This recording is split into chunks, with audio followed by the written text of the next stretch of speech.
zingatia kwenye kile nilichokupa, kwa sababu maana yake nimepewa hicho ulicho nacho, ni daraja ya kuinua imani yako kibinafsi.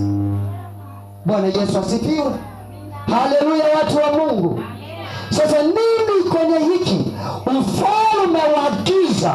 Nini kwenye hili? Ufalme wa giza upo upate kuyaharibu maisha ya watu. Sasa huo ufalme wa giza unapokuwepo upate kuyaharibu maisha ya watu, ufalme wa Mungu unakuja kurudisha mahali, kurudisha uzima, amani, afya, tumaini, furaha, lile ambalo lilikuwa limeharibiwa na nani? Limeharibiwa na Shetani. Ndio maana Yesu akaingia gharama, akashuka duniani, akaja mpaka kwetu, akaleta ufalme.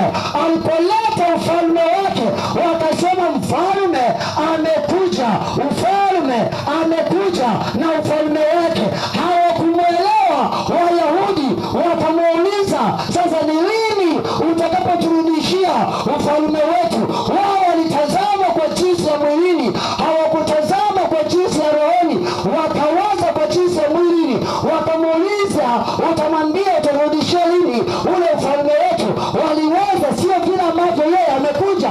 Yeye amekuja kurejesha ufalme wa watu kwa jinsi ya rohoni, maisha yaliyoharibiwa, afya zilizoharibiwa, amani iliyoharibiwa, ndoa iliyoharibiwa, kazi zilizoharibiwa, uchumi ulioharibiwa. Yeye amekuja kurejesha ufalme wake, ni kwa jinsi ya rohoni wala sio kwa jinsi ya mwilini. Lakini Wayahudi hawakumwelewa. Kwa sababu hawakumwelewa, wakauliza kwa jinsi ya mwilini, na mwanamke mmoja akasema, baba, kwa kuwa umesema unataka kuondoka, ninaomba watoto wangu hawa wawili wape nafasi ya uongozi, wape kwenye nafasi yako ya ufalme, ili wapate kuwa wachukue nafasi wewe utakapokuwa umeondoka. Akasema, wewe mwanamke, ujui unachokiomba, hata ujui unachosema.